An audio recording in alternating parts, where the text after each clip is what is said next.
I'm on an associate professor in Department of MCA.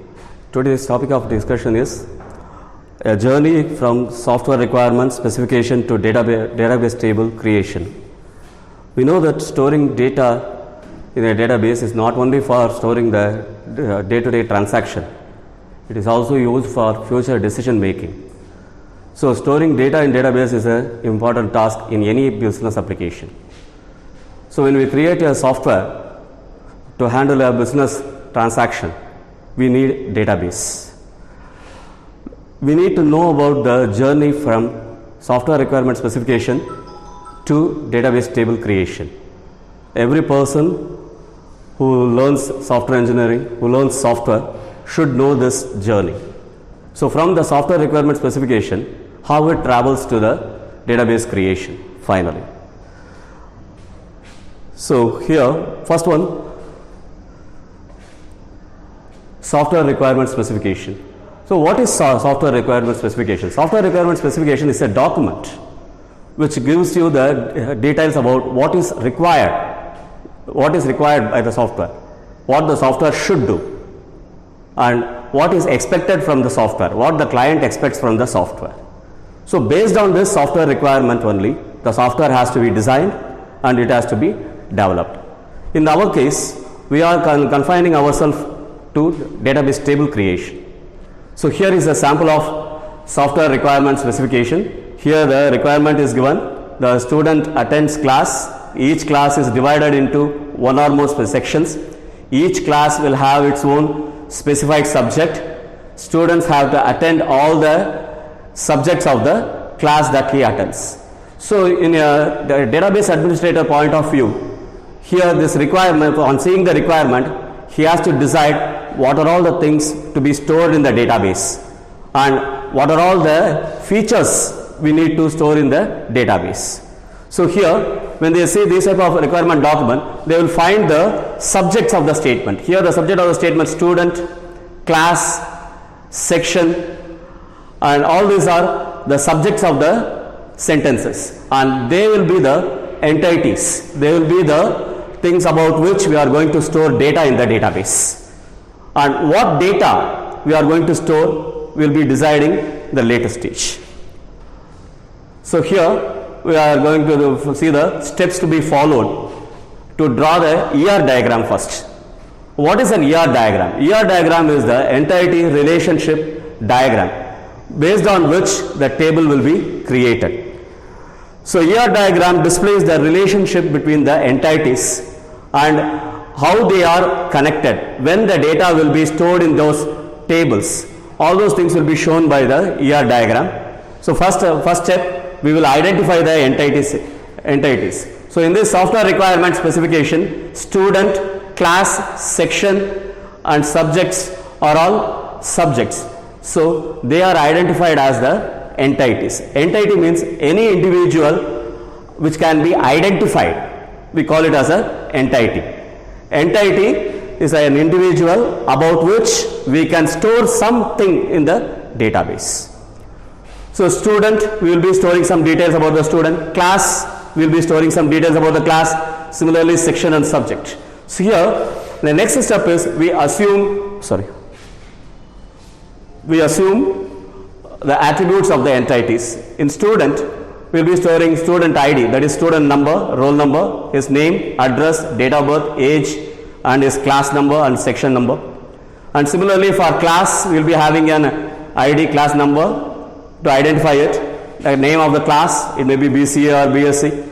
Then section, class A, class B, class C, like that. For each one of them, we will be having a primary key also, attribute which can identify the row. So these are all assumption only. First we identify the entities, then we assume the attributes, then identify the relationship between these identities.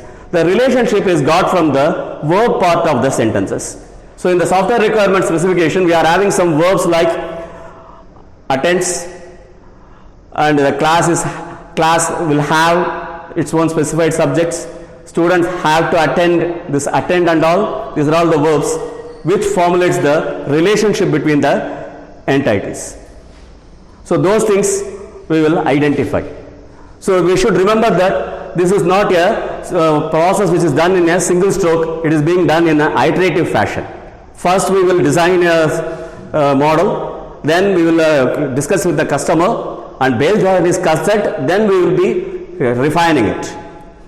So the next one is, with the knowledge gained, we will be drawing a diagram, and this diagram I told you, that is entity relationship diagram. Whatever is shown in the rectangle, they are all entities about which we are going to store some data in the database.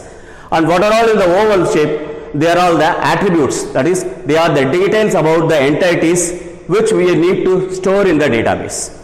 The entity may be having several features, several attributes, but everything will not be in the requirement for the future decision making. Whatever is used in the future decision making, only those attributes we will record. So those things are shown in the oval. So here for student, we are having the student ID, that is his registration number, age, name, date of birth, address. These are all the details we can store about the student. Similarly, for class, we will be having a class ID and a class name. For section, we are having a section ID and section name. For subject, we are having a subject ID and subject name. So based on the statement given in the software requirement specification, we are connecting it. In the software requirement specification, it is said that the student attends class, and each class has sections, and in each class they will be having some subjects, and those subjects he needs to attend. So that is drawn in a pictorial form, and here few things we will be learning from this diagram. With this knowledge, we are drawing this initial ER diagram. From there we will be understanding few things. This age, this attribute age is a derived attribute, that is, at any point of time using this date of birth, we will be able to find this age. So we need not store this in the database. At point of time, any point of time, we can calculate the age and we can use it. And the second one, what we can see is, this address is not a single value. It may contain house number, street name, area, pin code. It may be having several details in it. So it is a composite attribute. And this section is not an ordinary entity, because each class will be having a section, each class will be having a B section, each class will be having a C section. So it cannot survive on its own. It should depend on that class. BSc A section, BSc first year A section, BSc second year A section. So it always depends on this class for its existence. So this section is a weak entity. It cannot have its own attribute to identify. It is always identified with the help of the class name or the class ID. So it is a weak entity. And this attends, whenever a student attends the class, there will be a starting date and there will be a number of hours he attends the class. So these details will happen only when the student starts attending the class. So these data will be emerging when the relationship actually takes place. So we have to store it in a separate table. So while this relationship takes place, we have new data in it. That we understand. After that, so here the student who attends the class is actually studying the subject. So we are going to refine this ER diagram like this. So as I told you, age can be derived from the date of birth. It is shown with a dotted oval. It indicates the database administrator who creates the table that he may include this attribute in this table creation or he may exclude it. If required, he may have it, otherwise he can leave it. The next one, the address. So you can have a cluster of attributes connected with address. This means this address is not a single value, it is a combination of several values, that is door number, street, city and pin. So that is shown as a composite attribute. Composite attribute is shown like this. Whenever the DBA sees this, he will be creating a different attribute for each one of them, for each one of this part.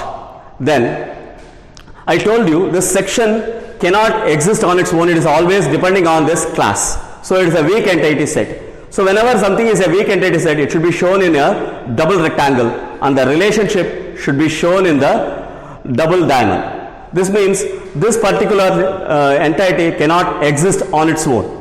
And you can see some dotted underline in this section ID, whereas in others it is not dotted, it is a straight line, straight underline. It means they are primary key, they will be unique in this table. Every student will be having a unique student ID, every subject will be having a unique subject ID, every class will be having a unique class ID, so that we can identify them.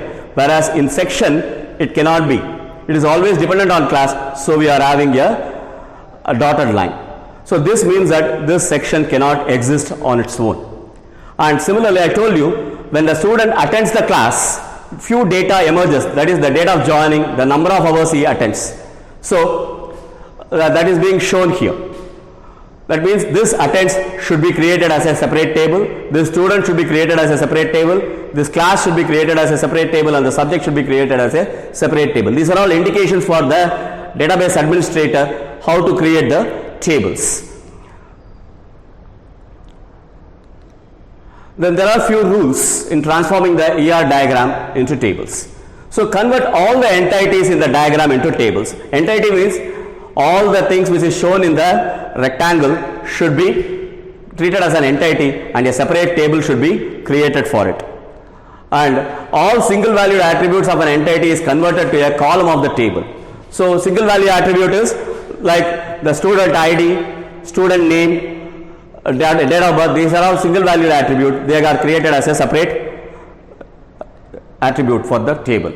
And the key attribute is being underlined in the ER diagram. All the key attributes, that is, they will not be repeated. If there are 50 students, there will be 50 different student ID. They are not repeated. We can easily identify the student using the student ID. So that will be treated as the primary key. That is shown by underlining. So that's what they are saying here. And declare the foreign key columns if applicable. If at all two tables are related, we need this foreign key. That need not be shown in the ER diagram. That should be taken for the implementation.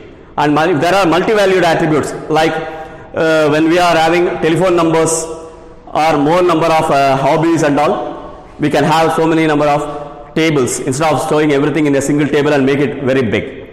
And composite attributes should be merged in the same table. Here the address is being merged in the same table. So door number, street, pin and city will be a separate attribute of the same table. And one can ignore the derived attribute. You need to understand the word ignore. If you want, you can have the derived attribute, otherwise you can skip it. So this is the structure of the table. The next step is this. After drawing this ER diagram, this will be given to the DBA, and the DBA, that is the database administrator, will first create this table structure. In this table structure, we will be having the field name, data type and constraint. The field names, what we specify in this oval, that will be the field name, and the data type, what type of data we are going to store, what is the size, and whether the value will be repeating or not will be shown in this constraint. If it is primary key, the value will not be repeating, and when it is given as not null, user has to give at least a legal value for that. So here are the different data types by which we are storing the data. Using this table structure, we will be creating a table using the SQL query, and this is the syntax for creating a table. So here we are using the word create. Here we are using the table create table and the table name. Then whatever field we are having here, all those field names will be given with the corresponding data type. And when there is a constraint like primary key, it will be specified like this, and we will specify all the fields.